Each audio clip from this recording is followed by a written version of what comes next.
मध्य प्रदेश में स्कूल शिक्षा विभाग में नौकरी करने वाली एक शिक्षिका को नौकरी से इसलिए बाहर कर दिया गया क्योंकि उसके 3 बच्चे थे। शिक्षिका ने अब इंदौर हाईकोर्ट में याचिका लगाई है, जिसमें उन्हें नौकरी पर वापस रखने की गुहार की गई है। वहीं अगर नियम को देखा जाए तो अभी भी शिक्षा विभाग में 2 दर्जन से ज्यादा ऐसे शिक्षक हैं, जिनकी 3 या उससे अधिक संतान है। ऐसे में मजेदार बात यह है कि अब अन्य कर्मचारियों पर कार्रवाई की तलवार लटक रही शिक्षिका ने अब इंदौर हाईकोर्ट में याचिका लगाई है, जिसमें उन्हें नौकरी पर वापस रखने की गुहार की गई है। शिक्षा विभाग में 2 दर्जन से ज्यादा ऐसे शिक्षक हैं, जिनकी 3 या उससे अधिक संतान है। मध्य प्रदेश में स्कूल शिक्षा विभाग में नौकरी करने वाली एक शिक्षिका को नौकरी से इसलिए बाहर कर दिया गया क्योंकि उसके 3 बच्चे थे। शिक्षिका ने अब इंदौर हाईकोर्ट में याचिका लगाई है, जिसमें उन्हें नौकरी पर वापस रखने की गुहार की गई है। वहीं अगर नियम को देखा जाए तो अभी भी शिक्षा विभाग में 2 दर्जन से ज्यादा ऐसे शिक्षक हैं, जिनकी 3 या उससे अधिक संतान है। ऐसे में मजेदार बात यह है कि अब अन्य कर्मचारियों पर कार्रवाई की तलवार लटक रही है। मध्य प्रदेश स्कूल शिक्षा विभाग में इन दिनों नई कवायद चल पड़ी है। दरअसल उन माँ बाप को विभाग खोज रहा है जो इस वक्त सरकारी नौकरी कर रहे हैं, जिनके 3 या 3 से अधिक संतान हैं। अब ये बात उठी क्यों है वह भी आपको बता देते हैं। दरअसल मध्य प्रदेश की शिक्षिका रहमत बानो मंसूरी इन दिनों चर्चा में है।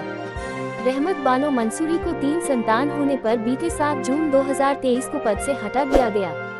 मध्य प्रदेश सिविल सेवा 1961 नियम 6 के तहत इन्हें हटाने का कारण बताया गया।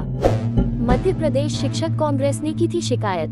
नियम के तहत 26 जनवरी 2001 के बाद अगर किसी कर्मचारी को तीसरी संतान होती है तो उसकी सेवा समाप्ति का प्रावधान किया गया है।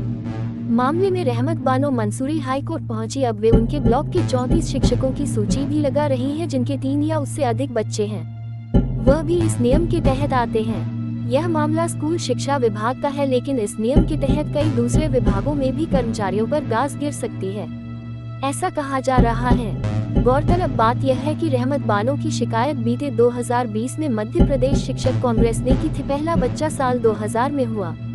रहमत बानो मंसूरी सरकारी मिडिल स्कूल बीजानगरी में मिडिल स्कूल टीचर की पोस्ट पर नौकरी कर रही थी।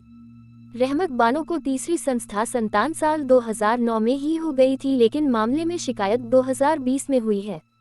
केमिस्ट्री सब्जेक्ट पढ़ाने वाली रहमत बानो का पहला बच्चा साल 2000 में हुआ, जो बेटी के रूप में पैदा हुई। उसके बाद 2006 में रहमत बानो दोबारा मां बनी। इस बार उन्होंने एक बेटे को जन्म दिया। उसके बाद साल 2009 में फिर से एक बेटा घर में जन्मा। रहमत बानो ने बातचीत में बताया कि बड़ी बेटी मंदसौर से बीएमएस कर रही है। बेटे का नीट की तैयारी के लिए कोटा में एडमिशन करवाया है। तीसरा बेटा अभी पढ़ रहा है।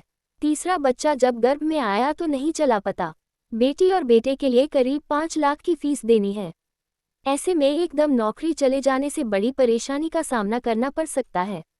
रहमत बानो ने बातचीत में बताया कि उन्हें विभागीय नियम मालूम है।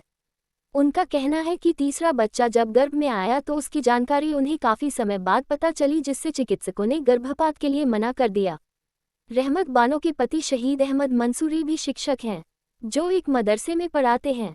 लिखा आदेश में सेवा समाप्ति के आदेश में रविंद्र कुमार सिंह, संयुक्त संचालक लोक शिक्षण संभाग उज्जैन द्वारा बताया गया है कि श्रीमती रहमत बानो मंसूरी, माध्यमिक शिक्षक, शास मां वी बीजानगरी, जिला आगरमालवा के द्वारा मध्य प्रदेश राजपत्र असाधारण प्राधिकार से दिनांक 10 मार्च 2000 को प्रकाशित मध्य प्रदेश सिविल सेवा की सामान्य शर्तें नियम 1961 के नियम 6 में संशोधित प्रावधानुसार कोई भी उम्मीदवार जिसकी 2 से अधिक जीवित संतान है, जिनमें से एक का जन्म 26 जनवरी 2001 को या उसके पश्चात हो, किसी सेवा या पद पर नियुक्ति के लिए पात्र नहीं होगा।